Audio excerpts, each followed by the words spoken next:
Et surtout à suivre cet enseignement d'aujourd'hui. Grâce et paix au nom puissant de Yeshua Mashiach. Notre enseignement d'aujourd'hui, nous avons le titre d'aujourd'hui, les cris de la chair. Les cris de la chair viennent de la lamentation de notre chair humaine. Vous savez que la doctrine, l'enseignement, la doctrine et l'enseignement de la religion est fondé et basé sur la chair. Ce que la religion cherche véritablement, c'est le salut de la chair. Ce n'est pas le salut de l'esprit.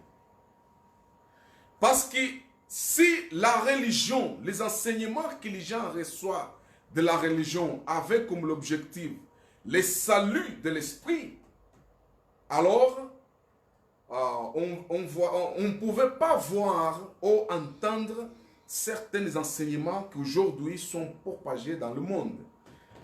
Alors, le cri de la chair est à voir avec le soupir de la chair. Ça veut dire que la chair, il y a un moment, elle crie pour sa libération. Elle crie par rapport à le salut qu'elle ne trouve pas. Pourquoi? Parce que la chair humaine est natant d'origine adamique. Elle va porter sur elle toujours les effets négatifs. Les effets, pour ceux qui ne sont pas encore sauvés, ça veut dire que Christ n'est pas encore leur justice. Ça veut dire qu'ils sont encore dans le péché. Ils vont voir toujours les œuvres de péché en fait manifester et manœuvrer dans leur vie. Parce qu'ils sont encore dans le péché. Alors, pour ceux qui sont déjà sauvés, même en étant sauvés, même en étant les enfants de Dieu, il faut que vous compreniez qu'être l'enfant de Dieu, ce n'est pas la chair qui est l'enfant de Dieu. Non. Ce n'est pas la chair qui est l'enfant de Dieu. Nous voyons aujourd'hui beaucoup de gens s'exhiber sur Internet, surtout nos sœurs, qui se disent les sœurs en Christ. Voilà. Mais il n'y a que Dieu qui peut conclure. Vous allez trouver les hommes comme les filles, comme les garçons, s'exhiber sur l'Internet, s'exhiber leur beauté, et après ils disent les fils de Dieu, les filles de Dieu. Non, les fils de Dieu, ce n'est pas la chair. Ta chair ne sera jamais fils de Dieu, jamais. Non, parce que ta chair n'a pas la qualification suffisante pour devenir l'enfant de Dieu. Ce que de Dieu, c'est ce que Dieu a mis en vous. Ça veut dire l'esprit de Dieu qui est en vous. Votre esprit, une fois marié avec l'esprit de Dieu en vous, c'est ça qui fait de vous l'enfant de Dieu. Ce n'est pas la chair humaine. Ce n'est pas la chair humaine. Paul fut révélé par le Seigneur Jésus, le Christ, en lui disant que la chair et le sang ne peuvent pas hériter le royaume de Dieu. Point. La chose est claire. Ça veut dire que ce n'est pas la chair humaine qui va hériter le royaume de Dieu. La chair humaine, il aura la finalité sur l'enfer. Ça veut dire, la finalité, quand nous parlons d'enfer, les gens ouvrent la bouche et disent, alors, comment la chair va à l'enfer? Le mot enfer est à voir avec Hadès. Hadès, ça veut dire la sépulture. La sépulture. Ça veut dire que la chair humaine va finir sur la sépulture. Ça veut dire va être enterrée sur la terre. C'est là d'où Dieu avait pris. Et c'est là où elle va retourner. La chair humaine ne peut pas hériter le royaume de Dieu. Parce que Dieu n'est pas humain. Dieu n'est pas chair. Dieu est esprit. Seigneur Jésus, en venant sur la terre lui-même, Elohim, il nous a éclairé, il nous a, en fait, il a levé cette barrière d'incompréhension en nous disant Dieu est esprit. Pour faire comprendre quoi? Pour faire comprendre que vous, dans votre carcasse humaine, vous ne pouvez pas devenir les enfants de Dieu. Vous ne pouvez pas hériter le royaume de Dieu. Ce qui va hériter le royaume de Dieu, c'est ce qui est dedans. Ça veut dire, vous-même, vous n'êtes pas la chair humaine. La chair humaine, c'est comme les habits. Vous-même, vous êtes l'esprit qui a revêtu la chair humaine. C'est cet esprit-là qui va hériter le royaume. Ça veut dire que c'est cet esprit-là que Dieu donnera un nouvel corps. Le corps éternel, le corps divin. C'est l'esprit que Dieu va revêtir à nouveau. De même façon comme Dieu a revêtu cette chair, l'esprit de cette chair pour être ici sur la terre. De même façon, Dieu va revêtir aussi notre esprit, un corps spirituel, un corps divin pour être dans la présence de Dieu. Alors, tout enseignement qui est à voir avec la sainteté charnelle, dévotion charnelle, en fait, tous les cultes des hommes est à voir avec la chair, c'est quelque chose qui n'est pas accepté par Dieu. Parce que la chair humaine ne peut pas apporter quiconque chose positive ou quelque chose agréable à Dieu. Parce qu'elle est trouée de défaillance. Elle est trouée de péché adamique. C'est pour cela que nous voudrions parler aujourd'hui à propos des cris de la chair. On va ouvrir l'écriture pour voir cela.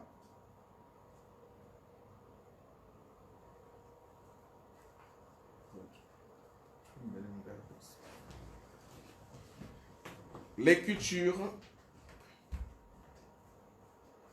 je vais lire avec vous dans l'écriture de Alléluia, Alléluia, Alléluia, Alléluia, Alléluia.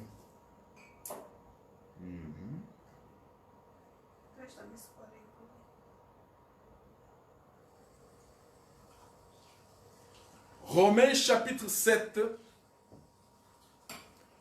verset 24. Romains chapitre 7, verset 24, qui dit suivant. Ah, misérable qui je suis, qui me délivrera du corps de cette mort. Misérable qui je suis, qui me délivrera du corps de cette mort.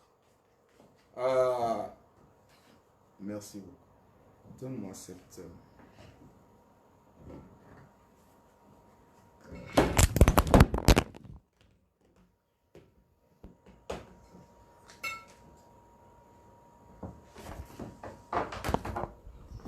Regarde.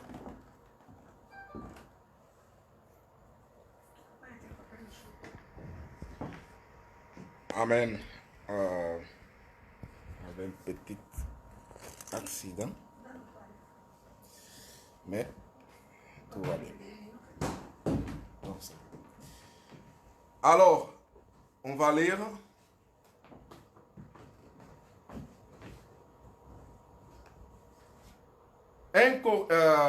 Romains chapitre 7, verset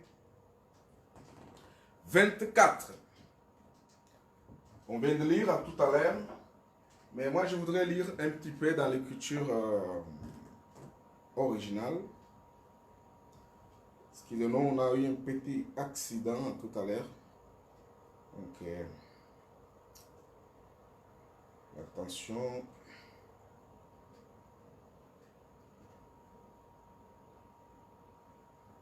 Romains chapitre 7, verset,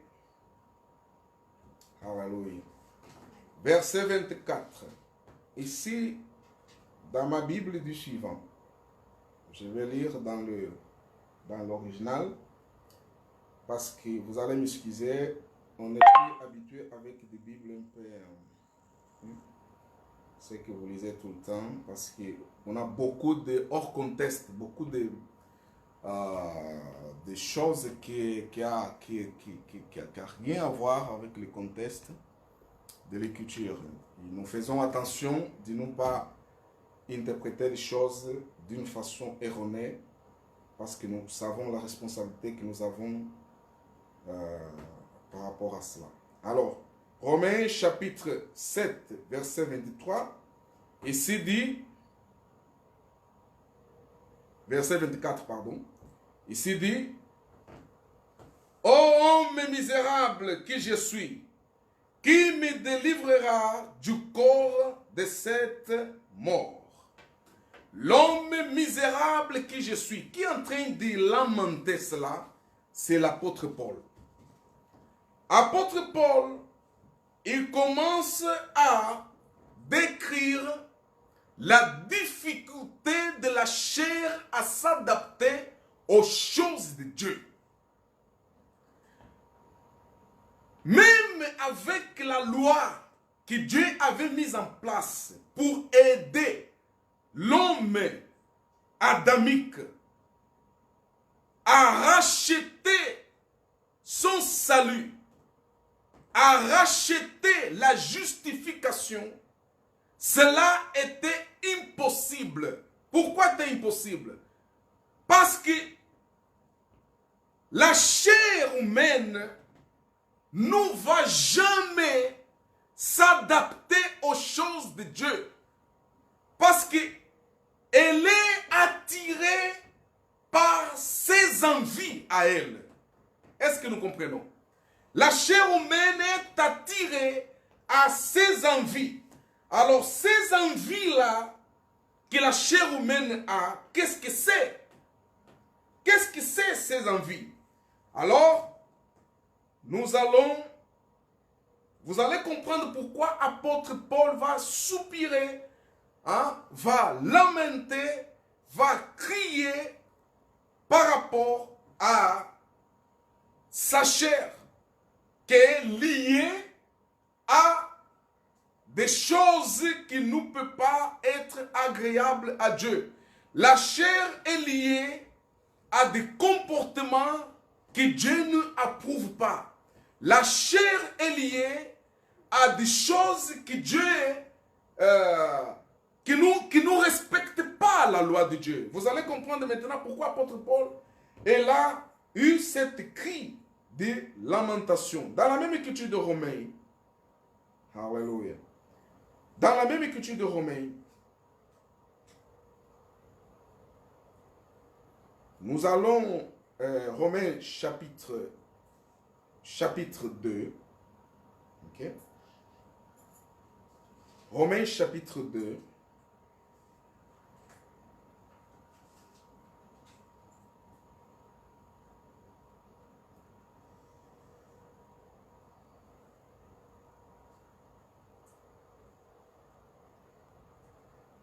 Romains chapitre 2,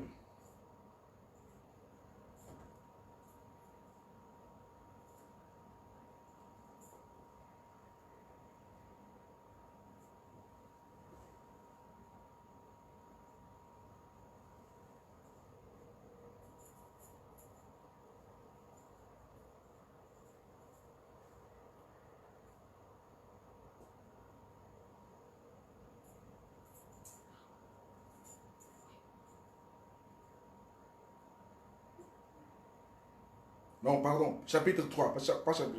Romains chapitre 3, et nous lisons ici, verset 11. Romains 3, verset 11, dit suivant. Romains 3, verset 11, dit suivant. Il n'y a personne personne qui a d'intelligence. Il n'y a personne qui cherche Dieu.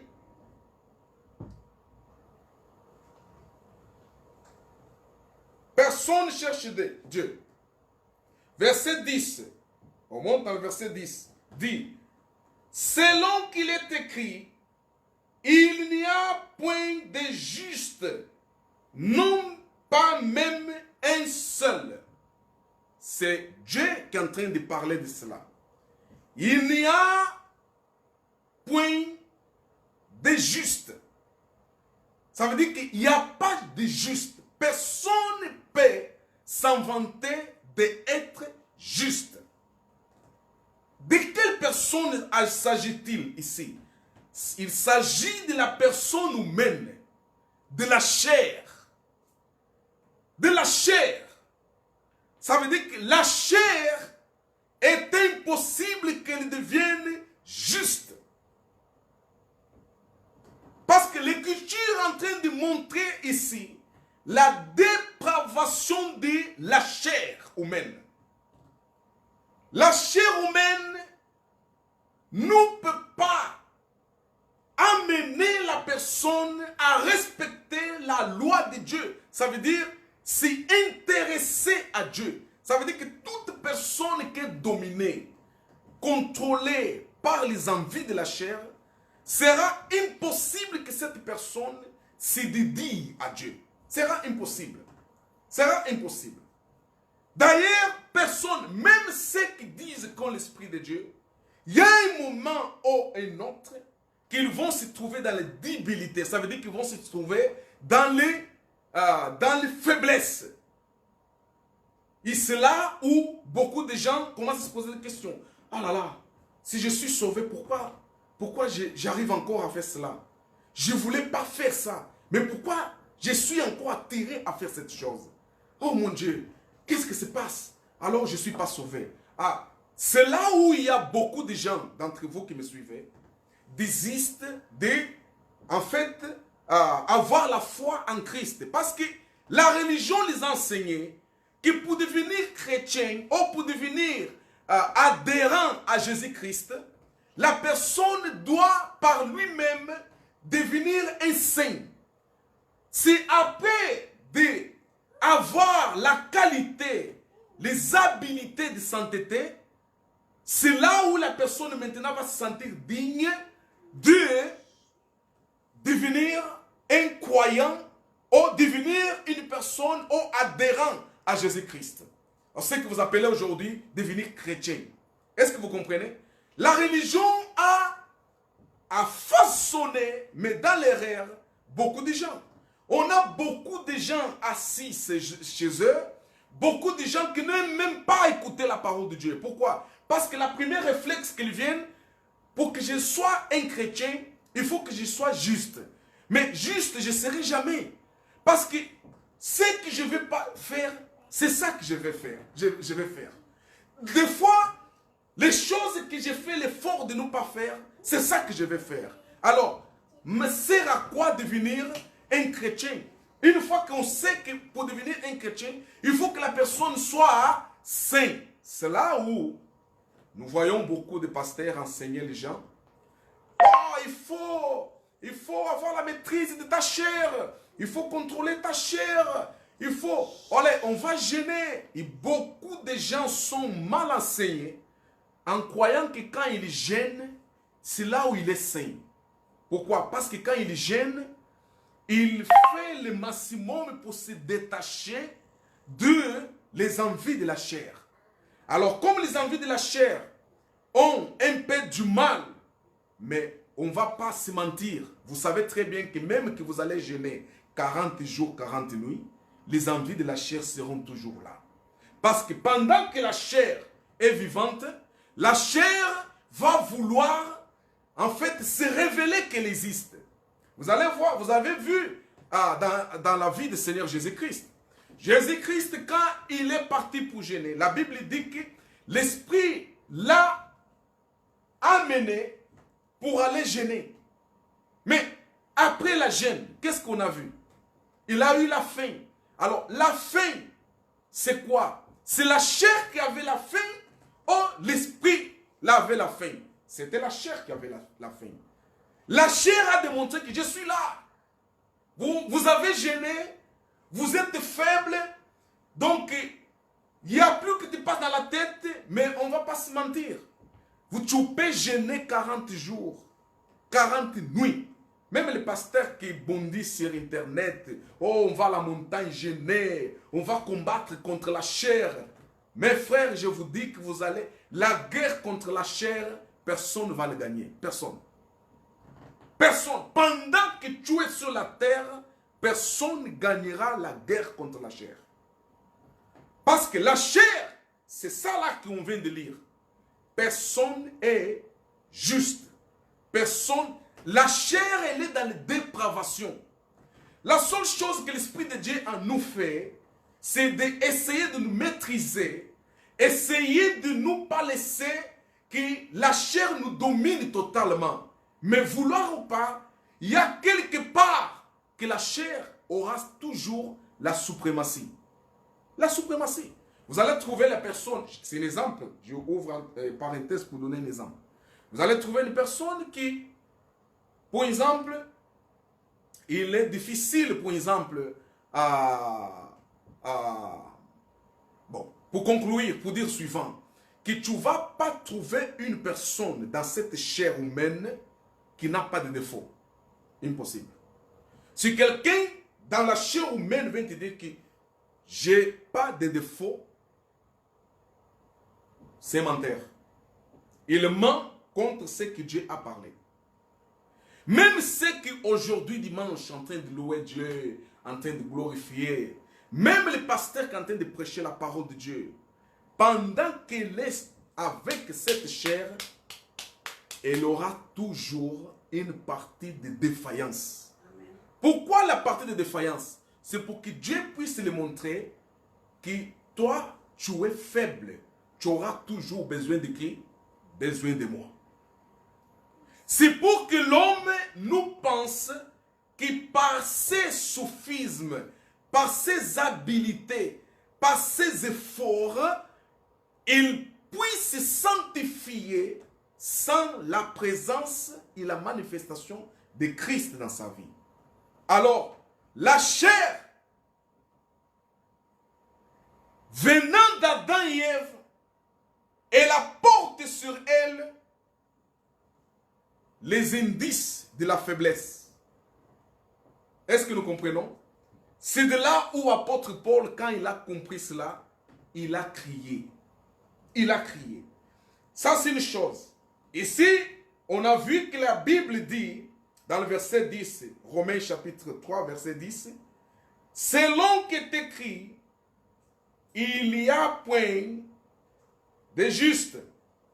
Ça veut dire, sur l'aspect humain, sur l'aspect charnel, il n'y a pas un juste sur la terre. Il n'y a pas. Il n'y a pas, il n'y a pas. Même le pasteur qui va prêcher la sainteté, il ne faut pas boire, il ne faut pas faire ça. Donc, il cible les choses qui sont visuelles, les choses qui ont plus en fait d'ampleur visuelle. C'est ça que le pasteur va cibler pour essayer de faire le dessin de la sainteté. Mais il y a des petites choses. Hein? Il y a des petites choses que l'homme ne se rend pas compte. Mais qui sont des choses, d'ailleurs, devant Dieu, il n'y a pas de petites fautes et de grandes fautes. Tout est faute. Pour ceux qui sont sauvés, mais tout est péché pour ceux qui ne sont pas encore sauvés. Est-ce que vous comprenez? Il n'y a pas un petit péché, il y a un grand péché. Aux yeux de Dieu, petit péché n'existe pas. Aux yeux de Dieu, les grands péchés n'existent pas. Tout est péché. Est-ce que vous comprenez? Ça veut dire que la chair humaine ne peut pas sauver la personne. Alors, quand la religion est en train d'enseigner les gens à porter les efforts sur la chair, vouloir se sanctifier sur la chair, vouloir être saint sur la chair, vous allez s'épuiser et à la fin, vous allez désister de la vie chrétienne. C'est ça qui se passe avec beaucoup de gens. Beaucoup de gens ont désisté de continuer à aimer, continuer à avoir la foi en Christ parce qu'ils sont épuisés. Épuisés pourquoi? Parce que leurs pasteurs les enseignent les tactiques de, en fait, se sanctifier mécaniquement. Ce que j'appelle se sanctifier mécaniquement. Se sanctifier par moyen des gestes et faire de la chair. De la chair. Mais ils oublient d'enseigner le peuple de Dieu que sur la chair, personne ne va arriver à devenir saint selon les critères de la chair. Les critères de la chair, personne ne sera saint. Personne. C'est pour cela que nous, dans la grâce de Dieu, nous enseignons que la sainteté, c'est un don que Jésus, le Seigneur, que Christ nous a donné. Christ nous a offert la sainteté afin que par lui, nous soyons saints. Pas par nous, pas par notre moyen à nous. Nous ne sommes pas saints par notre moyen à nous, mais nous sommes saints par moyen de la personne de Jésus le Christ. Est-ce que nous comprenons? Alors, la chair, les cris de la chair. La religion en fait, a changé la logique de la vie spirituelle. La vie spirituelle pour la religion, c'est quoi? C'est devenir quelqu'un de bon selon la chair. On a beaucoup des hypocrites aujourd'hui dans la religion. Beaucoup des hypocrites dans la religion. Ce sont les gens, quand ils sont dans leurs églises, vous allez les trouver une personne pondérante, une personne qui se fait de calme, une personne qui... En fait, il va chercher que les autres dans la salle, dans son groupe, les voient comme un saint. Vous voyez? Qu'ils voient comme un saint. Quand en vérité, cela est impossible dans le aspect charnel. Est-ce que vous comprenez, les enfants de Dieu? Est-ce que vous comprenez? Alléluia. Seigneur Jésus. Seigneur Jésus. Seigneur Jésus. Apôtre Paul parle de cette écriture pour montrer la dépravation de l'homme. Quand nous parlons de dépravation de l'homme, là, on parle de dépravation de l'homme dans trois sens. Ça veut dire la chair, l'esprit et l'âme. Ok? La chair, l'esprit et l'âme. Mais l'objectif de Dieu va sur l'esprit de l'homme. Parce que c'est cet esprit-là que Dieu a créé avant la fondation du monde. Avant que le corps humain soit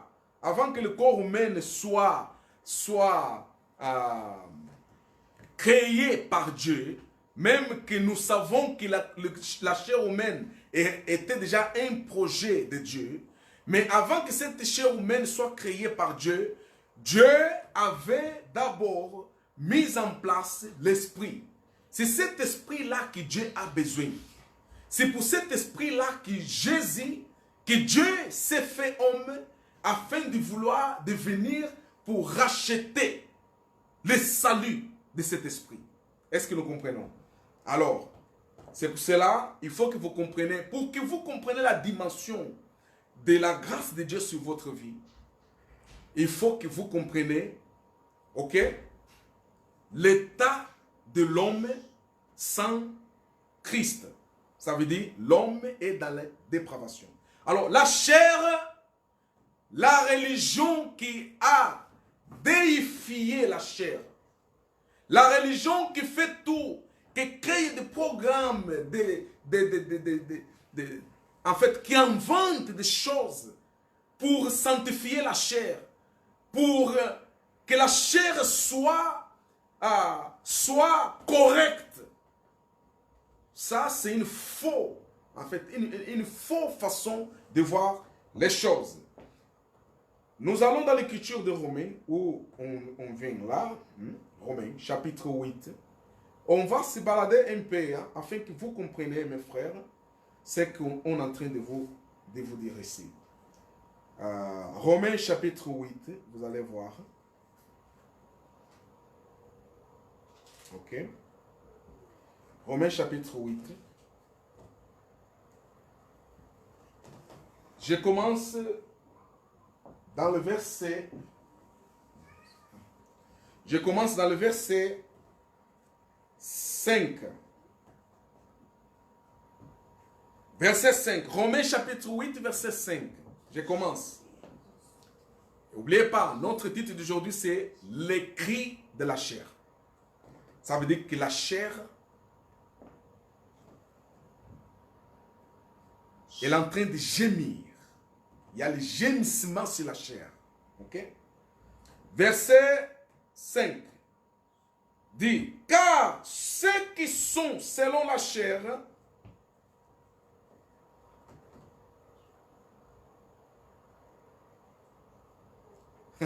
après on va revenir sur le verset 7, chapitre 7.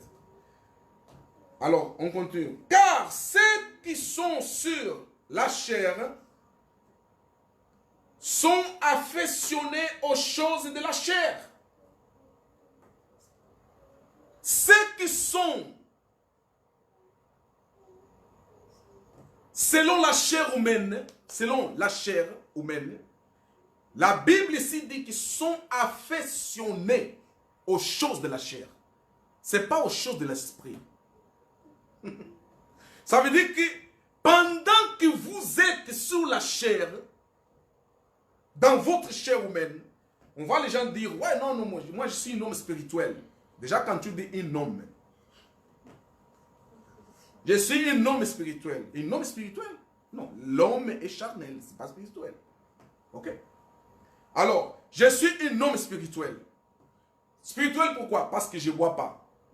Spirituel pourquoi? Parce que je ne fume pas. Spirituel pourquoi? Parce que je ne trompe pas ma femme. Je ne trompe pas mon mari. Là, tu te crois que tu es spirituel parce que toi, tu ne pratiques pas ces 4 choses. Oh non, parce que je tue personne. Ah, je vole les choses de personne. Ça, c'est la morale. La religion a substitué les enseignements approfondis de l'écriture par la morale. La religion a mis en place la loi de la morale comme étant la loi de l'esprit. C'est pas. La loi de l'esprit, ce n'est pas la loi de la morale. Alors, ici, la Bible est claire. Elle dit que ceux qui sont dans la chair sont affectionnés des choses de la chair. Alors, comment tu peux dire que vous êtes dans l'esprit? Non, vous n'êtes pas dans l'esprit. Simplement, vous avez l'esprit, vous avez aussi la chair. Alors, pendant que vous avez encore la chair, sachez que ta chair va s'affectionner aux choses de quoi? De la chair. Raison par laquelle Paul a crié. La chair va toujours vouloir s'affectionner des choses de la chair. Parce que c'est son domaine. Pour que la chair arrête de s'affectionner aux choses de la chair,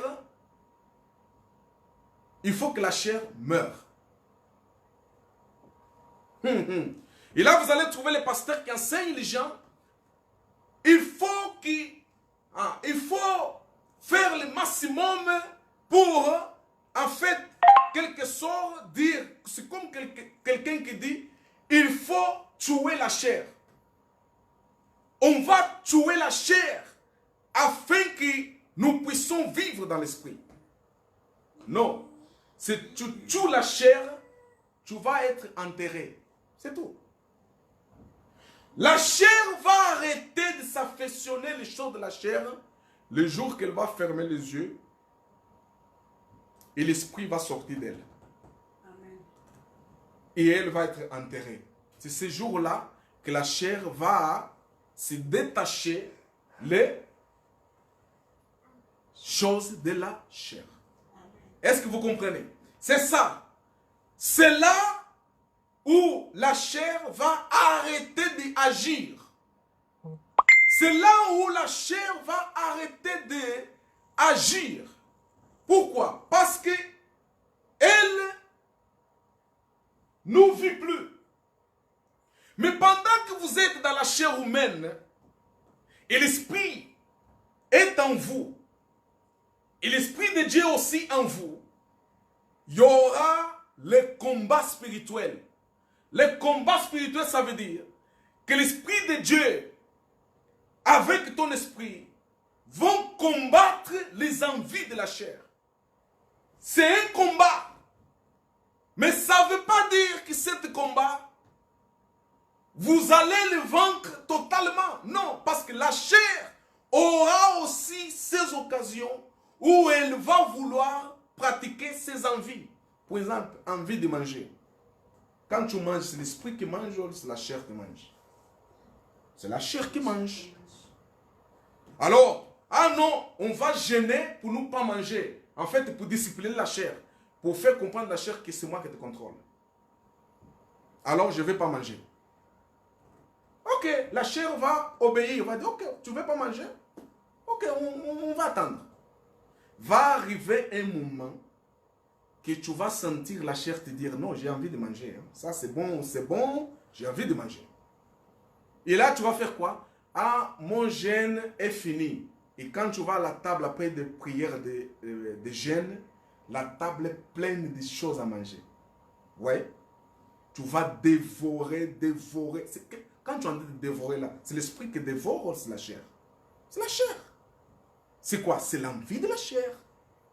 Est-ce que vous comprenez? Donc, la chair ne peut pas hériter le royaume de Dieu.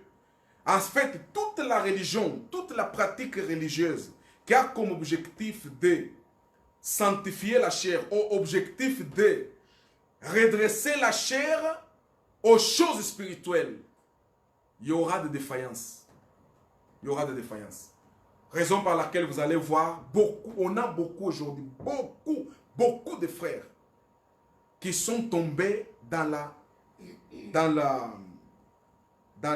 je dirais pas distraction, mais dans la faiblesse. Ils sont épuisés. Ils sont épuisés. Pourquoi? Parce qu'ils ont enseigné à guerrier contre la chair, à maîtriser la chair. Ils ont tellement fait des efforts de maîtriser la chair que chaque fois qu'ils maîtrisaient la chair, ils tombaient dans quelque chose. Ils maîtrisaient ça, mais tombaient dans l'autre. Ils maîtrisaient ça, mais tombaient dans l'autre. Et à la fin, ils ont arrivé à la conclusion, non, ce n'est pas possible. Je ne peux pas être saint. Je ne serai jamais saint. Donc, Dieu cherche les saints, mais moi, je ne serai jamais saint. Alors, laisse-moi rester à la maison parce que c'est impossible. Et c'est ça que les gens ont désisté. Pourquoi? Parce que la religion a enseigné mal la parole de Dieu. Est-ce que vous comprenez? Alors, ici dit, ceux qui sont de la chair seront affectionnés aux choses de la chair. Et oui, ils vont être, vouloir ou pas, vont être affectionnés aux choses de la chair. Vont vouloir manger, boire, s'habiller, marier, avoir des enfants, avoir une famille, travailler. Tout ça, c'est quoi? C'est la chair. Ce n'est pas l'esprit, c'est la chair. Est-ce que vous comprenez? Donc, la chair, elle a aussi besoin de se sentir qu'elle vit.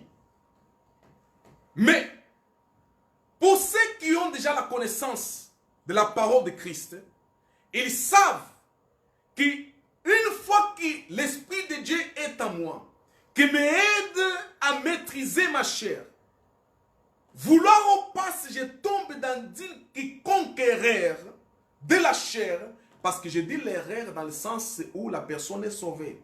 Parce qu'on ne peut pas considérer une personne sauvée comme un pécheur encore. Parce que quand vous taxez une personne par laquelle Seigneur Jésus a accepté de mourir à la croix, Seigneur Jésus l'a racheté par son sacrifice et par son sang, tu continues à traiter cette personne d'un pécheur, tu es en train de pisoter le sang de Jésus-Christ. Tu es en train de disconsidérer l'œuvre de Christ pour cette personne. C'est pour cela, nous, dans la grâce de Dieu, Dieu merci, nous a donné les yeux de comprendre cela. Ça veut dire qu'il nous a illuminé notre entendement pour comprendre qu'un élu de Dieu, on ne peut pas le traiter de pécheur. Ça veut dire, pourquoi? Parce que ce qui est sauvé, c'est son esprit, ce n'est pas sa chair. La chair ne sera jamais sauvée. Est-ce que vous comprenez? Alors, si par hasard il fait quiconque erreur avec sa chair, Dieu va le payer l'erreur qu'il a commise. Mais ça ne veut pas dire parce qu'il a tombé dans cette erreur que ça veut dire qu'il est pécheur. Faites attention avec ça. Quand vous taxez un enfant de Dieu de pécheur, vous êtes en train de considérer que Jésus est ministre des pécheurs. Ça veut dire que Jésus lui-même est un pécheur. Est-ce que vous considérez ça? Est-ce que vous comprenez ça? Donc faites attention par rapport aux terminologies, par rapport à cette compréhension. Donc un élu, il n'est plus un péché. Parce que ce que Dieu a élu, ce n'est pas la chair humaine. Ce que Dieu a élu, c'est l'esprit de la personne. Et ce que Jésus a sauvé, c'est l'esprit de la personne. Ce n'est pas la chair. Est-ce que vous comprenez? Alors, si vous comprenez ça, vous n'allez jamais tomber dans le paresse. Vous n'allez pas désister de continuer à avoir la foi dans la personne de notre Seigneur Jésus-Christ. Parce que vous allez tomber, vous allez se relever. Vous allez tomber, vous allez se relever. Vous allez tomber pourquoi? Parce que vous êtes encore dans la chair. La chair est encore en vous. Une fois que la chair est encore en vous, la chair a ses envies. Et les envies de la chair combattent les envies de l'esprit. Est-ce que vous comprenez ça? Une fois que l'esprit de Dieu est en vous, la chair va maintenant s'armer pour combattre maintenant l'esprit de Dieu en vous. C'est cette guerre que nous avons tous les jours. Nous dormons, nous se réveillons avec cette guerre. Il y a toujours les deux pensées. Un pensée de la chair qui te dit une chose, et un pensée que l'esprit, à travers la parole de Dieu, te dit non, cette chose c'est comme ça. On a dans cette guerre jour et nuit. On a dans cette guerre jour et nuit. Alléluia. Alors, la chair, pendant, mes frères et sœurs, pendant que tu es encore dans cette chair humaine, croyez-moi que vous allez avoir le combat tous les jours. Alors, on était dans le verset 5. Ok. Verset 7 dit, parce que, je suis dans le Romains chapitre 8, hein. Verset 7 dit, parce que l'affection de la chair est inimitié contre Dieu. Ça veut dire que, en fait, l'affection de la chair est une inimitié contre Dieu. Alors, c'est là où naît le mot Satan et diable. Autrement dit, cette verset est en train de nous dire que la chair est diable. Vous cherchez diable, un être avec des cornes, c'est pas quoi. Ça là, ce sont des histoires de bébés. Hein? C'est histoire de bébés. Vous savez, des scènes animées que l'Église catholique avait fait pour les enfants religieux. C'est ça là. Hein? Ici là, il est clair, dit que l'affection de la chair est inimitié contre Dieu. Contre Dieu. Ça veut dire que cette inimitié de l'affection de la chair contre Dieu, c'est ça que nous appelons Satan dans la langue hébraïque, et dans la langue grecque, nous appelons diabolos. Est-ce que vous comprenez? Qu'est-ce que c'est Satan? Qu'est-ce que c'est diabolos? Satan, c'est celui qui s'oppose à Dieu. Et qu'est-ce que ça pose au Dieu? À Dieu. Nous avons trouvé ici, c'est clair la révélation. Ceux qui s'opposent à Dieu, ce sont les affections de quoi? De la chair. Ce sont les affections de la chair qui s'opposent à qui? À Dieu. C'est ça les Satan. C'est ça les diables. C'est ça les diables. Mais pour les gens que les yeux de l'esprit nous sont encore, ça veut dire que la voile spirituelle n'est pas encore déchirée, sont encore dans l'ignorance, ils cherchent un subterfuge. Hein? Ça veut dire comment on dit, un bouc émissaire. Pardon, un bouc émissaire. Ils cherchent un bouc émissaire.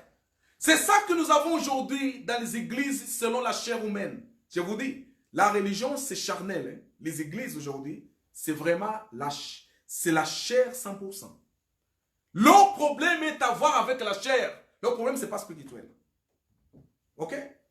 Et c'est même qu'ils appellent spirituel, ce n'est pas spirituel, c'est l'hallucination. Hallucination. Ok? C'est le psycho.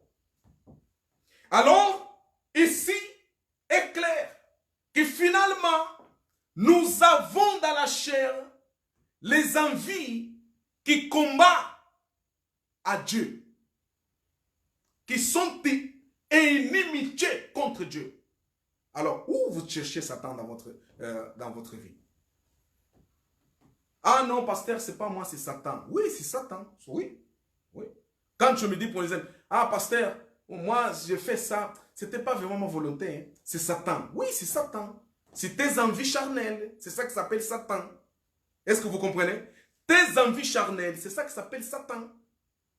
C'est pas parce que Satan, c'est un esprit qui est sorti, je ne sais pas là, du pôle Nord, qui est venu entrer en toi et qui t'a envoyé aller faire ça. Non. Ça, c'est l'infantilité religieuse d'aujourd'hui. C'est l'infantilité religieuse d'aujourd'hui. Est-ce que vous me suivez? Quand vous me dites, ah, c'est Satan, vraiment, Satan en train de faire des choses, hein? Satan, oui, Satan en train de faire des choses. Qui est Satan? Tes envies à toi charnelles, c'est ça Satan. Est-ce que vous comprenez? Le verset est si clair. Le verset est si clair. Ne cherchez pas un monstre mythologique que la religion, en fait, la religion juive qui a appris avec des babyloniennes hein,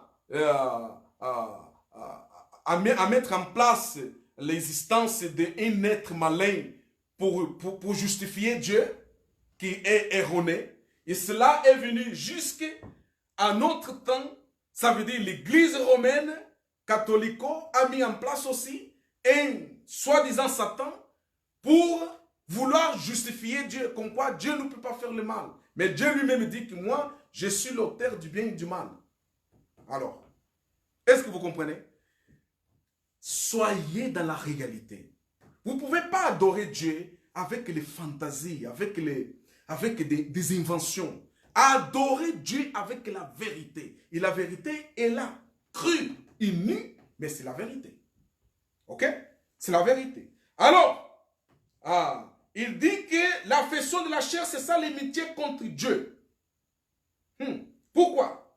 Car elle ne sera point sujet à la loi de Dieu. Ça veut dire que la chair humaine ne peut pas se sujetter, ne peut pas être sujettile à Dieu. Ça veut dire que la chair humaine ne peut pas se soumettre à Dieu. C'est là que vous voyez, pour exemple, dans la religion, dans les églises d'aujourd'hui, les pasteurs multiplient des tactiques afin de façon à soumettre la chair, à se sujeter, à être sujettile à la loi de Dieu. Ça veut dire à la volonté de Dieu, à la parole de Dieu. Mais la chair, elle est têtue. Hein? Elle va faire une chose, mais va laisser de faire autre. Pour te montrer que hey, je suis vivant. Et là, oh non, tu n'es pas sauvé. Tu n'es pas sauvé. Même les pasteurs qui ont l'habitude de dire nos frères qui tombent dans des choses négatives, il ne faut pas, que tu n'es pas encore sauvé.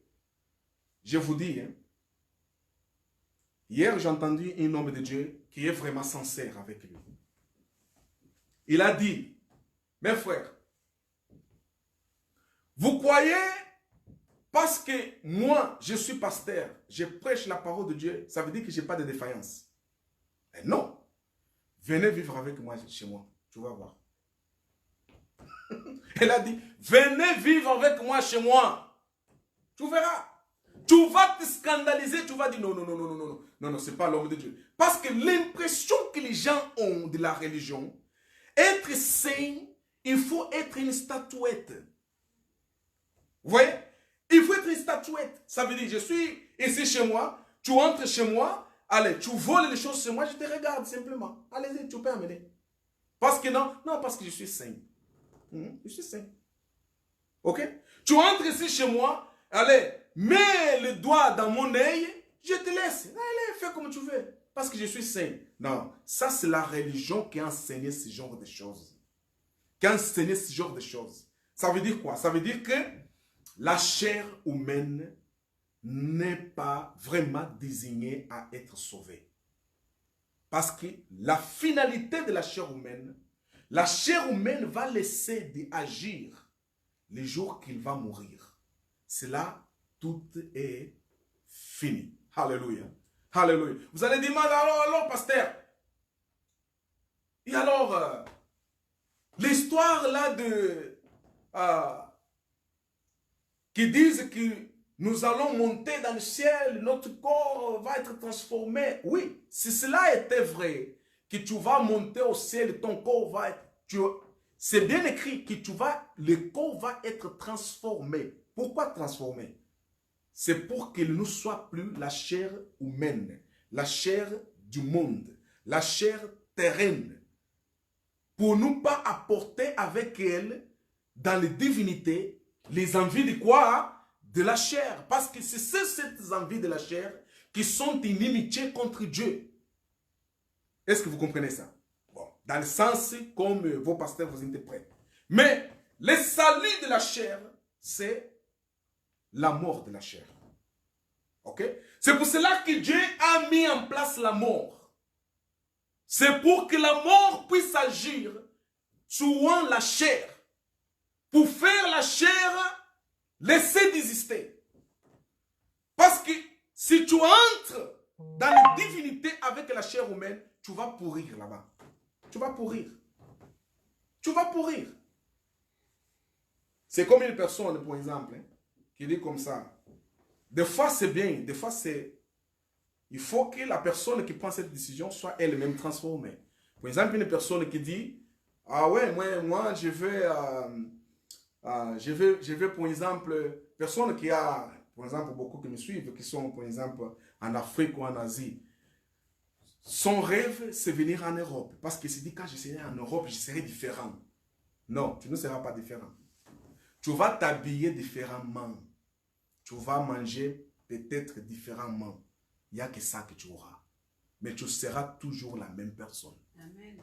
Est-ce que vous comprenez? Les gens pensent que non, je vais en Europe, je serai une autre personne. Tu ne seras pas une autre personne, tu seras la même personne. Ce qui va changer, ce sont les habits. Tu auras possibilité d'avoir plus d'habits, possibilité de plus avoir de manger, même qu'aujourd'hui c'est peu compliqué en Europe hein, pour manger. Hein, ok? Tu auras la possibilité d'avoir quelques facilités là, ici et là-bas, qui en Afrique ou en Asie ou en Amérique latine, le gouvernement de ces pays a encore du mal à mettre les choses en place. Mais ici, mais aussi il faut savoir qu'à travers de cette facilité qui existe en Europe, cette même facilité, il y a derrière quelque chose de faire les gens dépendre, les gens être assujettis. Ça empêche aussi la liberté de penser. Vous comprenez ça? C'est une tactique. Hein? Donc, soyez pas naïfs. Alors, comprenez-moi une chose. La personne, pendant qu'elle est sur cette chair humaine, il ne sera pas différent des envies qu'il a. Les envies peuvent être différemment envers l'autre. Il y a celui-là qui, dans cet aspect, il est bon, mais dans cet aspect, il est négatif. Tu vas trouver une autre personne, dans cet aspect, il est bon, dans cet aspect, il est négatif. Bon, ça dépend de qu'est-ce que vous appelez bon. Parce que si tu trouves au milieu des gens qui aiment beaucoup le commérage, que leur groupe, c'est un groupe de commérage, pour eux, la commérage, c'est quelque chose de bon. Ça veut dire que parler la vie des gens, hein, insulter, pour eux, c'est quelque chose de bien. Vous voyez? Mais pour une personne qui est bien éduquée, il voit que ça, c'est mal. Donc, savoir qu'est-ce que c'est bon, qu'est-ce que c'est mal, on peut, à travers de l'écriture, voir qu'est-ce que c'est bon, qu'est-ce que c'est mal. OK? Et à travers la loi aussi. Alors, comprenez-moi ce que nous entrons de vous enseigner. C'est pour cette raison, je continue dans ce chapitre 8. Hein. On est dans le verset 7. Il dit que les envies de la chair ne peuvent pas être assujetties à Dieu. Verset 8. C'est pourquoi ceux qui sont à la chair ne peuvent point plaire à qui? À Dieu. Vous avez compris. Ça veut dire que c'est là où la personne pense, non, il faut que je sois spirituel pour plaire à Dieu. Tu ne vas pas plaire à Dieu par votre technique de vouloir plaire à Dieu. Vous allez plaire à Dieu parce que Dieu t'a armé. Dieu a fait de sorte que vous puissiez véritablement avoir quoi? Que vous puissiez véritablement avoir envie de lui. Ça veut dire que c'est Dieu qui va vous armer. Tout doit venir de lui et pas de vous. Est-ce que vous comprenez? C'est ça que nous, dans la grâce de Dieu, nous enseignons les enfants de Dieu. Alors, verset 9. Verset 9 nous dit, or, vous, maintenant écoutez bien, vous n'êtes point dans la chair, mais dans l'esprit. Maintenant, il va nous faire comprendre. Il dit, si toutefois l'Esprit de Dieu habite en vous. Alléluia. C'est ça le problème. Il dit que vous êtes... Je vais vous faire comprendre ce verset parce qu'il y a beaucoup de pasteurs qui interprètent. Même moi, dans le passé, j'ai interprété ce verset d'une façon erronée. Écoute-moi bien, mon frère. Vous êtes plus dans la chair. Vous êtes dans l'esprit. Qu'est-ce que Dieu veut dire par ici? Dieu veut dire par ici que Dieu n'a plus à voir avec votre chair. N'a plus à voir avec votre chair. Une fois que vous êtes élu de Dieu et que l'Esprit de Dieu est en vous, pour Dieu, c'est fini. Il ne nous regarde plus la chair. Est-ce que vous comprenez? Il ne nous regarde plus la chair. Vous me direz, mais pasteur, pourquoi tu dis ça? Alors, on va monter dans le chapitre 7 où on était avant. Ok? Pour que vous compreniez le soulagement d'apôtre Paul quand il a compris ces choses. Romains chapitre 7. Aujourd'hui, on se baladait simplement dans le Romains chapitre Romains pour que vous puissiez comprendre les choses. Ici, apôtre Paul, il commence, il dit, dans le verset...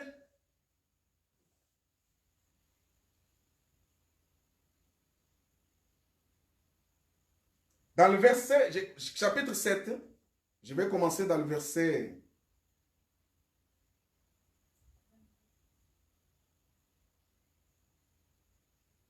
Dans le verset 16. Soyez attentifs. Verset 16 dit, or, si ce que je fais, je ne le veux point, je reconnais par cela même que la loi est bonne.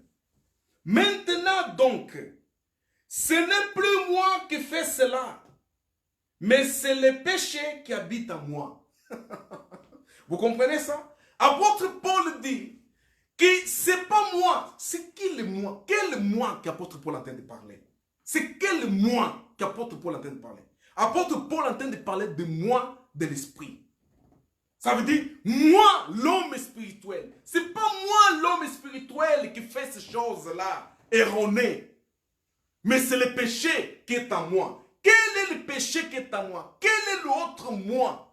Ah, si on aurait ici le tableau, on aurait fait le dessin afin que vous puissiez comprendre.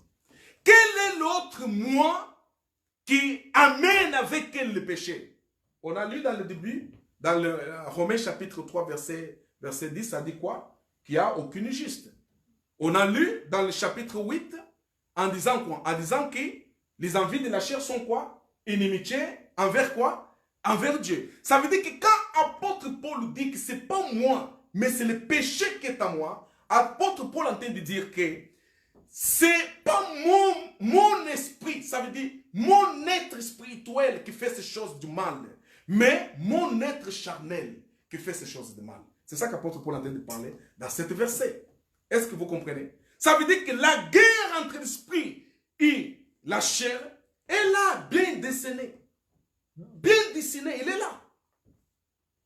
C'est pas moi, je répète, il dit, maintenant donc, ce n'est plus moi qui fais cela, mais c'est le péché qui habite en moi. Ce n'est pas moi, c'est le moi spirituel qu'apôtre Paul est en train de parler. Ça veut dire le Paul spirituel, ce n'est pas lui qui commet l'erreur. Mais l'autre moi,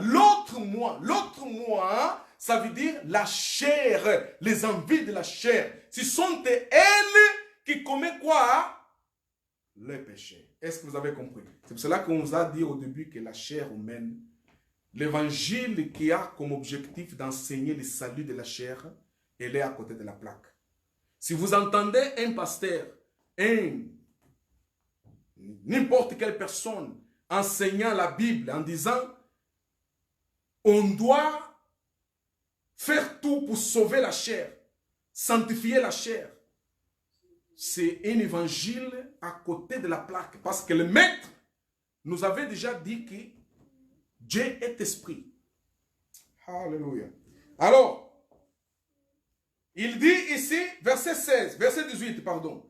Car je sais qu'en moi, c'est-à-dire en ma chair, il n'habite point du bien. C'est clair. N'habite point du bien. Ça veut dire que l'être de la chair, l'homme charnel, en lui, il n'y a rien de bon. En lui, il n'y a rien de bon. Mais, apôtre Paul, il commence à parler de ces choses. En même temps, il tombe dans l'angoisse. Il dit, alors, ça sert à quoi la vie religieuse? Malheureusement, heureusement, nous ne sommes pas des religieux. Hein? Alors, ça sert à quoi? Vous pouvez me poser cette question. Alors, pasteur, quand tu dis ça, ça sert à quoi aller à l'église? Si je ne peux pas être une bonne personne, je ne peux pas en fait faire rien de bon parce que la chair va toujours me faire tomber dans le mal. Ça sert à quoi aller à l'église? Tu vas aller à l'église pour sanctifier ta chair, toi? Tu vas à l'église pour faire ta chair devenir quelque chose de saint et de pur et de propre, toi. Alors, tu es perdu. Hein? Tu ne sais pas l'objectif par lequel Jésus-Christ est venu, en fait. C'est la raison par laquelle vous voyez aujourd'hui, vous avez des faux enseignants qui ont comme objectif de manipuler les gens. Écoute-moi, les enfants de Dieu. Dieu ne prend plus en compte ta chair. Parce que ta chair, pour Dieu, est finito. N'existe plus. Dieu ne veut pas savoir. Tu vas commettre les erreurs dans ta chair et Dieu va te discipliner comme un père discipline son fils. Ok? Un père, il discipline son fils. Quand le fils fait quelque chose d'erreur, le père discipline. On ne discipline pas un bâtard. Un bâtard, on ne peut pas discipliner. Parce que c'est un bâtard. Mais un fils, on le discipline. Ok? Alors, en étant toi un fils de Dieu, quand tu vas commettre une erreur, Dieu va te discipliner. Parce que tu es ton fils. Est-ce que vous comprenez? Alors, verset 19 dit, oui, je continue dans le verset 18 dit, car je sais qu'en moi, c'est-à-dire en ma chair, il n'habite point de bien, vu que le vouloir est bien attaché à moi. Mais je ne trouve pas le moyen d'accomplir quoi? Le bien. Ça veut dire, le vouloir faire le bien est dans la chair humaine. Mais il n'a pas le moyen de le faire. C'est ça qu'apôtre Paul est en train de parler. Mes frères, quand vous comprenez cette écriture-là, vous allez arrêter de se battre contre la chair et se concentrer dans ton esprit. Tu vas perdre. Perdez pas le temps avec ta chair. Concentre-toi dans ton esprit. Priez à Dieu afin que ton esprit soit habilité. D'ailleurs, l'Esprit Saint en toi, il est habilité pour t'aider à échapper aux choses qui peuvent préjudicer ta chair même, qui peuvent préjudicer ta vie. Tu ne vas plus perdre le salut. Personne ne te trompe à ça. Quand tu es élu de Dieu, le choix de Dieu est en toi, tu ne perdras plus salut. Tu peux monter, tu peux descendre. Salut, tu ne perdras plus. Mais par contre, chaque erreur que tu vas commettre avec ta chair, tu auras des conséquences. Ça oui, ça tu auras des conséquences. Jusque quand ton corps va fermer les yeux, il va être enterré. C'est là où cet combat entre ton esprit, que ton corps, que toi-même et ton corps charnel va finir. Est-ce que vous avez compris? Les cris de la chair. Alors, il dit dans le verset 20, il dit, or, si je fais ce qui je ne veux point, ce n'est plus moi qui fais, mais c'est le péché qui habite en moi. Amen. Vous voyez? Il dit que si je fais des choses qui, moi, je n'aimerais pas faire, ok? Alors, ce n'est pas moi qui fais ces choses. C'est le péché, l'erreur de la chair qui est en moi, qui est en train de commettre ce genre de choses. Est-ce que vous comprenez? Parce qu'ici, quand l'apôtre Paul parle encore de péché, parle encore de péché parce que, en fait, la manifestation ou l'opérage, on va dire, la pratique, ou la mise en place, en fait, la concrétisation de l'œuvre de Calvaire n'était pas encore à 100% effectuée parce que le temple était encore debout. Est-ce que vous comprenez? Le temple était encore debout. On était dans une période de transition. Et étant dans une période de transition, apôtre Paul parlait encore des péchés. Mais après que le temple est tombé, après que le Seigneur est descendu pour juger le temple, juger Jérusalem, on ne peut plus parler des péchés sur les enfants de Dieu. Ok? Donc, soyez attentifs à ce que nous vous transmettons. Alors, ici, nous voyons qu'est-ce qu'apôtre Paul parle. Verset 21, il dit, « Je trouve donc cette loi au-dedans de moi, qui, quand je veux faire le bien, le mal s'attache à moi. » C'est lui qui dit. Apôtre Paul dit, « J'ai trouvé une loi qui est en moi. » Ça veut dire dans ma chair.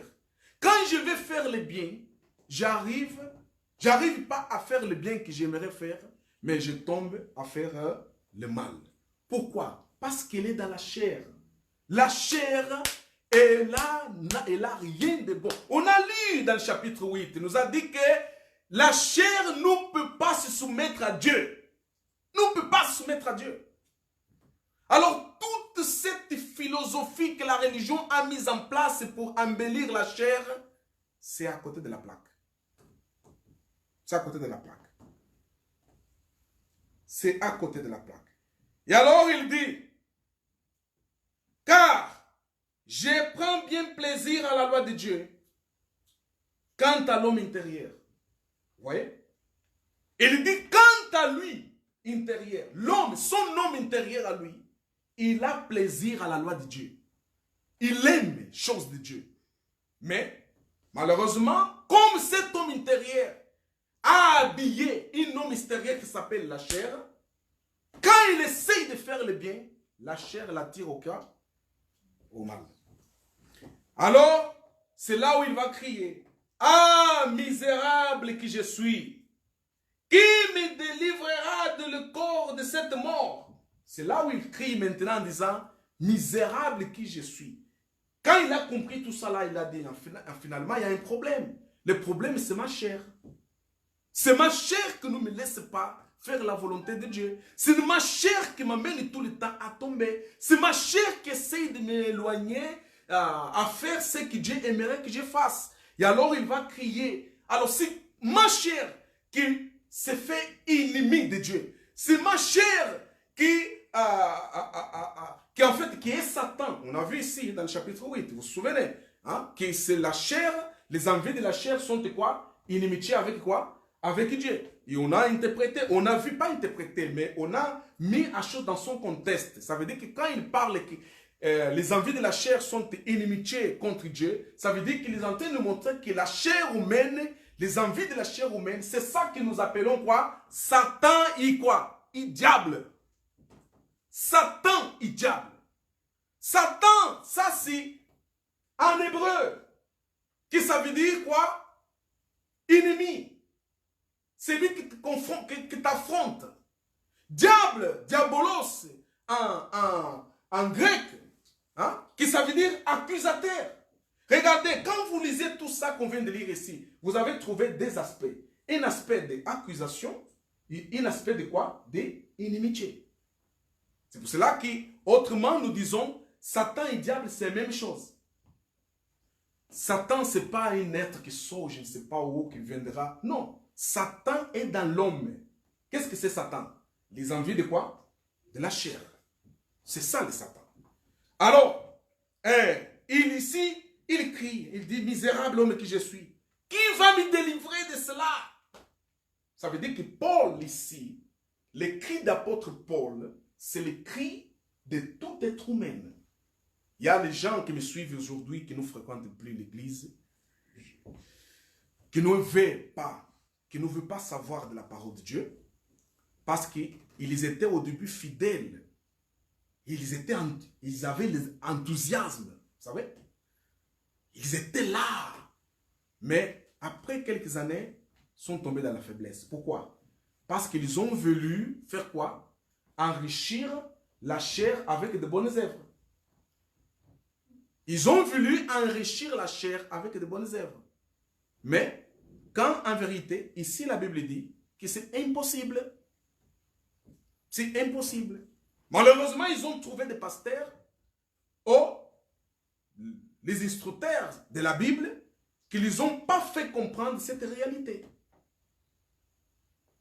Et alors, ils trouvent maintenant un échappatoire. Rien dit. Laissez l'Esprit de Dieu combattre ces envies de la chair. Ils vont chercher maintenant ce qui est en train de... Bon, je pense que dans ma famille, il y a un féticheur. Je pense que... Donc, ils vont chercher, vous savez, non, c'est diable. Non, ce sont des démons. Oui, les démons, c'est ça là. Quand nous parlons de démons, démons, c'est quand une envie de la chair est activée. Vous voyez? Quand une envie de la chair est activée, ça donne les démons. Vous voyez?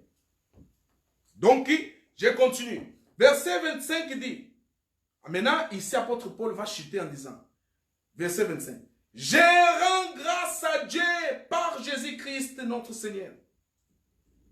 Je sers donc moi-même de l'entendement la loi de Dieu, mais la chair à la loi du péché. » Là, apôtre Paul, encore une fois, va dessiner des personnalités.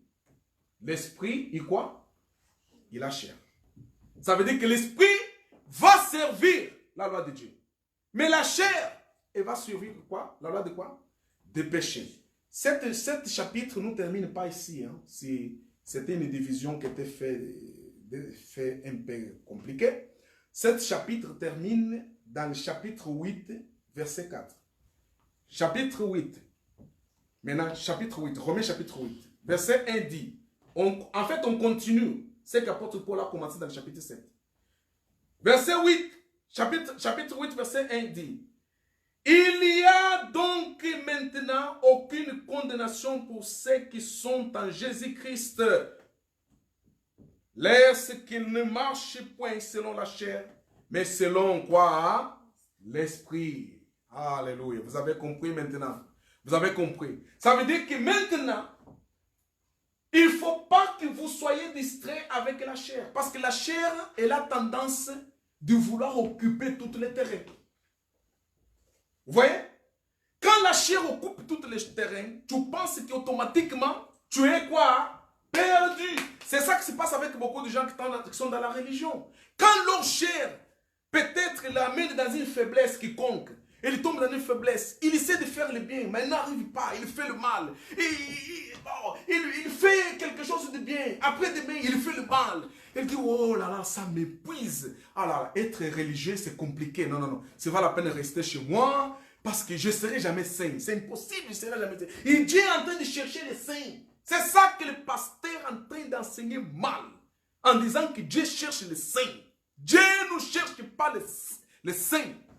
Dieu cherche les pécheurs, ça veut veut dire les élus qui sont encore attachés au péché, afin de vouloir se réconcilier avec eux. Une fois réconciliés avec eux, Dieu ne prend plus en compte leur quoi? Leur chair. Parce que Dieu sait que s'il prend encore en compte leur chair, nous ne vont pas quoi? Être quoi? Sauvés. Est-ce que nous comprenons? Alors ici, l'apôtre Paul dit, il donc aucune condamnation pour ceux qui sont en Christ. Il dit, apôtre Paul ici, il est en train de dire que finalement, pour ceux qui sont en Christ, il n'y a plus de condamnation. Il n'y a plus de condamnation de quel sens? Il n'y a plus de condamnation. Même que leur chair les amène dans la faiblesse, il n'y a plus de condamnation. La seule chose que Dieu fera, c'est faire quoi? Corriger, discipliner. Dieu va les discipliner. Mais dire qu'il va être perdu ou il ne sera pas sauvé, ça on ne peut plus dire. Parce que Dieu ne tient plus en compte leur quoi? Leur chair. Pourquoi? Est-ce que quelqu'un peut me répondre? Pourquoi Dieu ne tient plus en compte leur chair? Parce que la chair, il va continuer à faire quoi? Du mal. La chair ne va pas s'arrêter de faire du mal. Il fera toujours quoi? Du mal. C'est pour cela que Dieu a dit, oh, écoute, si je prends encore en compte les effets de leur chair, ils ne vont pas hériter le royaume de Dieu. Alors, Jésus, le Seigneur, c'était déjà un projet. C'était ça même qu'on voulait enseigner aujourd'hui. C'était déjà un projet dans l'éternité qui, Jésus était préparé pour descendre sur la terre. Parce que Dieu savait très bien que l'homme, une fois tombé dans le péché, il ne va plus se récupérer. Alors, il va falloir un sacrifice majeur pour que les élus soient quoi? Justifiés. Pas justifiés par la chair, mais justifiés par quoi? Par l'esprit. Est-ce que nous comprenons? Verset, c'est pour cela qu'apôtre Paul ici, il dit, alors, quand je comprends ces choses, je comprends que finalement, il n'y a plus de condamnation pour ceux qui sont en Christ. Pourquoi il n'y a plus de condamnation pour ceux qui sont en Christ? Vous savez pourquoi? Parce que Jésus était condamné à leur place. C'est ça. Ça veut dire que même quand vous lisez Apocalypse, qui dit qu'il y aura jugement dans le dernier temps, on va ouvrir des livres, on va juger selon les œuvres de chacun. Ça, on parle par rapport aux gens qui ne sont pas sauvés. On ne parle pas par rapport aux élus. Parce que comment tu vas juger un élu qui est justifié par l'œuvre de Jésus? Ce n'est pas par ses œuvres à lui qu'elle est justifiée. Il est justifié par l'œuvre de Jésus. Comment vous allez ouvrir le livre pour maintenant comptabiliser les erreurs qu'il a faites? Ça n'a aucune logique. Parce que ce moment-là, l'élu va te dire, mais écoute, ce n'est plus moi qui vis, c'est Jésus qui vit en moi. 1. 2. Écoute, Jésus, il a déjà, en fait, m'a déjà justifié par ce qu'il a fait pour moi. Alors, si tu veux me juger à moi, tu vas juger qui? Tu vas juger Jésus. C'est pour cela, pour les élus, ils sont une fois sauvés, ils sont sauvés à toujours. Le salut d'un élu de Dieu, c'est pas il est sauvé matin et après-midi, il n'est plus sauvé. Ça n'existe pas pour les élus. Pour les élus, les jours que Seigneur Jésus a pris décision d'ouvrir l'entendement des saluts et qu'il vienne à Christ, il est justifié, c'est fini. Je vous ai montré ici, par A et B, qu'apôtre Paul, il est en train de parler de deux personnages. Personnage de l'esprit et personnage de la chair. Il dit que ce n'est plus lui. Alors, il n'y a plus de condamnation pour celui qui est en Christ. Si vous lisez ça avant d'une façon pour simplement faire beau dans la Bible, lire, il n'y a donc aucune condamnation pour ceux qui sont en Christ. Tu voyais ça comme une chose merveilleuse en parlant comme ça. Comprenez la logique par laquelle l'apôtre Paul a parlé ça.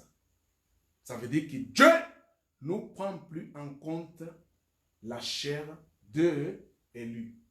Ça veut dire que la chair d'élu, Dieu ne nous prend plus en compte. Parce que vouloir ou pas, la chair fera toujours quoi? Le mal. Est-ce que nous comprenons? Alors c'est pour cela que Dieu ne s'intéresse plus pour les élus. Hein. Pour ceux que Dieu a choisis, Dieu ne s'intéresse plus à leur corps. Parce que, vouloir ou pas, Dieu sait que cet corps-là va être quoi? Enterré. Va être enterré. C'est pour cela que Dieu ne nous prend plus en compte. Et en plus, ils sont justifiés par l'œuvre de Jésus. Alors, celui qui n'est pas élu, qui n'est pas sauvé, il n'est pas justifié par l'œuvre de Christ. C'est celui-là qui, dernier jour, maintenant, il sera demandé des comptes de ses œuvres à lui. Vous avez compris? Ça veut dire que celui-là qui n'est pas justifié par Christ, Dieu va maintenant lui demander des comptes par rapport à ce qu'il a fait pendant qu'il était sur la terre. Parce qu'il n'est pas justifié par qui? Par Jésus. Verset ici, chapitre 8, verset 1 dit, c'est pour cela qu'il n'y a plus de condamnation. Il n'y a plus de condamnation. Alléluia. Il n'y a plus de condamnation. Il n'y a plus de condamnation. Seigneur Jésus. Verset 2 dit, parce que la loi de l'esprit de vie qui est en Jésus-Christ me affranchi de la loi de péché et de quoi? Et de la mort. Alléluia.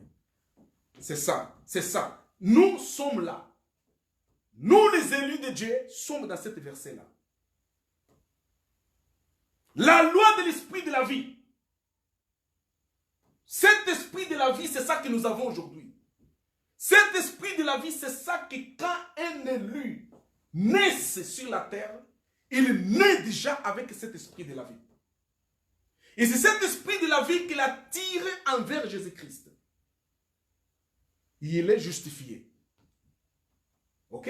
C'est cet esprit de la vie, la loi de cet esprit de la vie qu'il a en lui maintenant, en Jésus, qui va l'affranchir. Ça veut dire qu'il va la racheter de la loi de quoi? De la condamnation de la chair. Ça veut dire que Dieu, à partir de là, ne voit plus la chair de quoi? D'un élu. C'est là où il y a les dangers. Les dangers pour les gens qui sont faibles spirituellement. Qui disent, oh! Il y a beaucoup aussi qui nous critiquent. Qui disent, ouais, voyez la grâce de Dieu. C'est ça. Même les gens qui sont en train de me suivre là maintenant, ils sont scandalisés. Hein. Je vous dis qu'ils sont scandalisés. Ils vont dire, oh là là là là. C'est ça que nous disons. Vous voyez? La grâce de Dieu, c'est ça. La grâce de Dieu, en fait, encourage les gens à faire du mal. Regarde qu'est-ce que le pasteur est en train de prêcher là.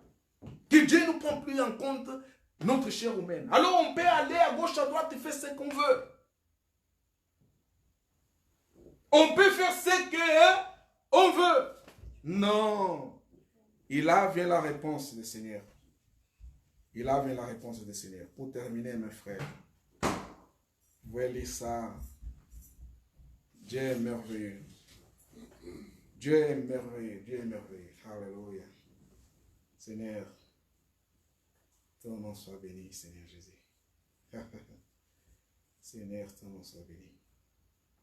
Pour terminer, la réponse de ceux qui disent alors, si Dieu ne nous prend plus en compte les œuvres de la chair d'un élu, ça veut dire que nous avons la liberté. Bien sûr que nous avons la liberté. Mais ce n'est pas cette liberté que la religion essaie d'inculquer. Apôtre Paul était aussi accusé de ça. D'ailleurs, quand vous voyez une personne qui n'est pas accusée comme apôtre Paul, qui est enseignant, qui n'est pas accusé comme apôtre Paul, ça veut dire que son évangile n'est pas la grâce de Dieu.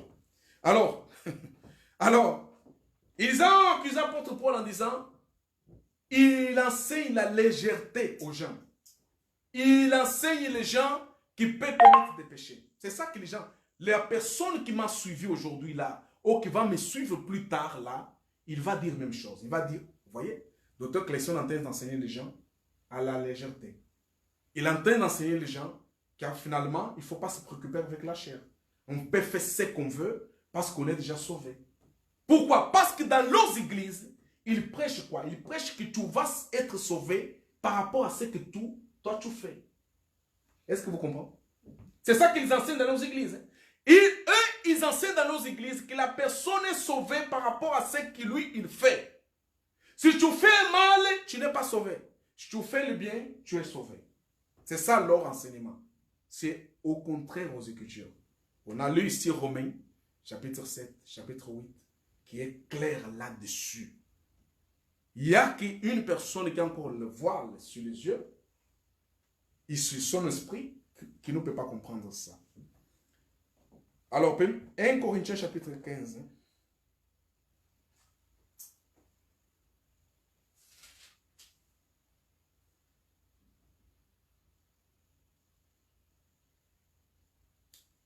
Alléluia. Alléluia.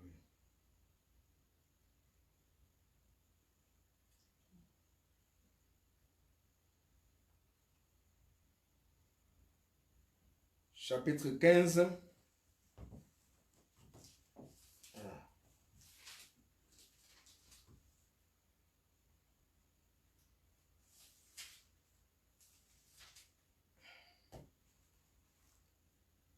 Corinthiens chapitre 15, verset 19. Dit suivant, la réponse pour les gens qui disent, alors, on peut faire ce qu'on veut finalement, parce que notre corps est déjà, parce que l'élu est déjà sauvé, on peut faire ce qu'on veut.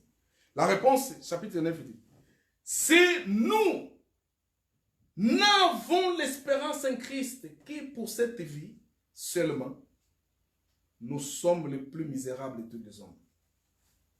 C'est ça la réponse. Ça veut dire qu'une personne qui son espoir en Christ est seulement sur cette terre, il est misérable.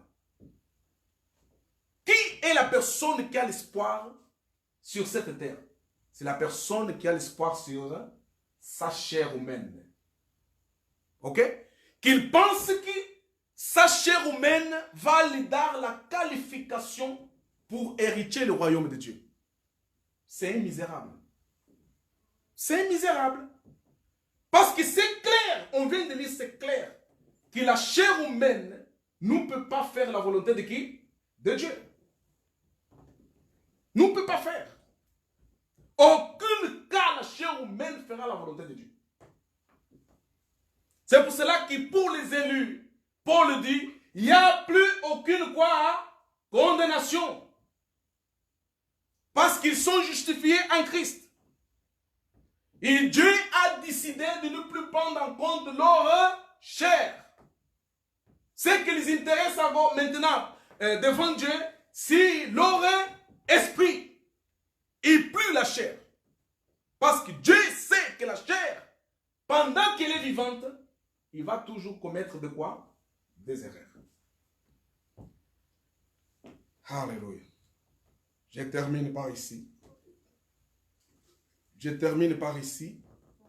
Et j'espère véritablement que cet enseignement va vous aider à ressusciter. Moi, j'ai la foi, s'il y a un élu qui a suivi cet enseignement jusqu'à maintenant, Seigneur l'a ressuscité. J'ai la foi que Seigneur l'a ressuscité. Il a compris finalement que je dois maintenant me tenir ferme dans l'esprit. Il ne nous pas se distraire dans la chair. La chair, elle est maligne. La chair, elle est maligne. La chair, elle est comme Joker, hein? Comme un comédien. La chair, elle fait tellement de bruit. Ce qu'elle veut, c'est occuper la personne dans le bruit. Et le bruit que la chair fait, il amène la personne dans les distractions dans l'esprit. Il a la personne, par exemple, tu vas voir une personne sort dehors, soudain, quelque chose se passe, il s'énerve, il dit un gros mot. C'est fini. Quand il a dit un gros mot, la chair maintenant va faire quoi? Va l'accuser. Ah ouais. Et toi, tu dis que tu es fils de Dieu. Tu es fils de Dieu comme ça. Là, la personne va faire quoi? C'est fini. Ça va rester maintenant dans sa tête. Oh, je suis chrétien, j'ai parlé ça. Oh, non, il ne faut pas agir de cette façon. Tu dois te réveiller en disant, ma chair a commis une erreur. Ma chair a commis une erreur. Je ne sais pas quand papa va me corriger, ok? Mais ce n'est pas ça qui fait de moi un pécheur. Et ce n'est pas ça qui va m'empêcher d'hériter quoi? Le royaume. Parce que je suis déjà quoi? Justifié. Il n'existe plus une condamnation pour moi qui Dieu m'a fait naître dans l'esprit. Il relève ta tête, il fait quoi? Avance. Le moment donné, quand papa va arriver un moment, va dire maintenant, c'est maintenant que je vais te corriger. Il va te corriger et tu vas dire merci papa de m'avoir corrigé. C'est tout. C'est ça l'attitude des enfants de quoi? De Dieu. Mais la chair, elle a l'habitude de vouloir distraire la personne. Ah, je ne suis plus saint, je suis plus pasteur. J'ai fait une chose. Et les pasteurs, comme sont bons techniciens de condamnation sur les gens, ils attendent ce moment-là. Ah, ma sœur, pourquoi? Demande-toi pourquoi tu n'es pas béni. Tu n'as pas béni. Pasteur, je vais donner les dîmes. Tu as donné les dîmes? Oui. Ah, il a donné les dîmes quand même. Tu as gêné? Oui, j'ai gêné, pasteur. Oui, il a gêné quand même. Ah, tu n'as pas fait autre chose? Ah non, l'autre fois, mon voisin m'a pris la tête et je lui ai dit, ah, allez te faire voir. Ah, c'est ça. C'est ça qui a empêché, c'est ça qui a fait que Dieu ne puisse pas répondre. Ces enseignements-là, ce sont des enseignements infantiles pour les gens qui n'ont pas encore discerné la véritable salut qui est en Christ. Et les gens qui ne savent pas s'identifier en Jésus. Il faut que vous connaissiez votre identité spirituelle. Amen. Je termine par ici. Que Dieu Tout-Puissant vous bénisse au nom de Yeshua HaMashiach. Alléluia, alléluia. Mettez-nous debout et on va remercier le Seigneur. On va remercier le Seigneur pour cela. Alléluia. Alléluia, alléluia, alléluia, alléluia, alléluia.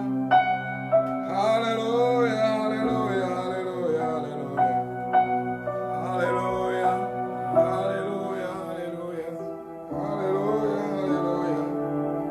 Alléluia. À toi l'honneur, Seigneur Jésus, à toi la gloire, à toi la puissance, notre Dieu. Qui est égal à toi, Seigneur, qui est égal à toi, Seigneur. Oh, Elohim, notre Dieu. Elohim, notre Dieu. Nous te remercions parce que tu es bon. Elohim, notre Dieu. Gloire à toi, gloire à toi, gloire à toi, gloire à toi, gloire à toi. Gloire à toi, gloire à toi. Gloire à toi, Elohim. Gloire à toi, Elohim. À toi l'adoration, Yahweh. Chantons, chantons, chantons. Oh Seigneur, tout est mon cœur.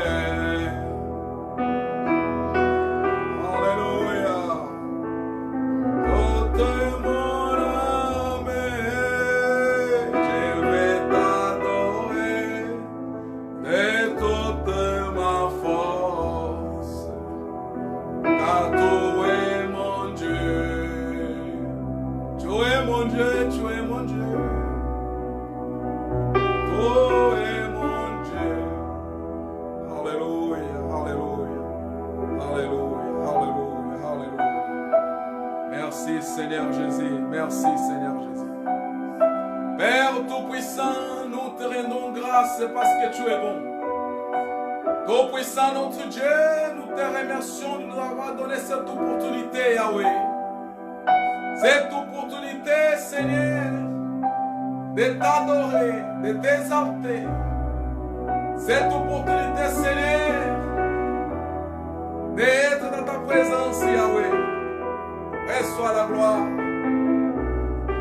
Fortifie-nous, jour après jour, que ton esprit nous certifie de cette salut éternel et de cette justification que tu nous as donné comme un don à travers de ton sacrifice, Seigneur Jésus. Merci Yahweh. Merci Yahweh. Ton nom soit béni. Bénis tes enfants, Yahweh. Que jour après jour, ils se conforment à ta parole. Qu'ils ne nous laissent pas dominer et distraire par la chair, Seigneur. Fortifie tes enfants dans leur esprit, parce qu'ils t'appartiennent, Père Tout-Puissant. Bénis cette semaine, bénis tes enfants, et garde chacun au nom puissant de Yeshua Mashiach. Brise toute puissance de la chair qui essaye de retenir tes enfants dans ta volonté, Yahweh. Alléluia, alléluia, alléluia, alléluia.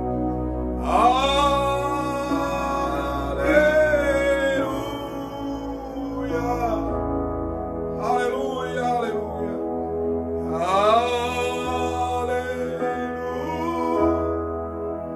Alléluia, alléluia, alléluia.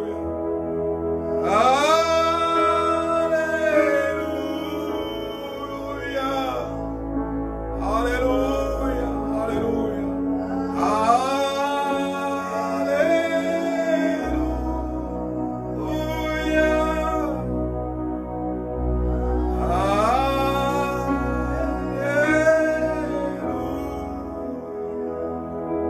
Merci Seigneur.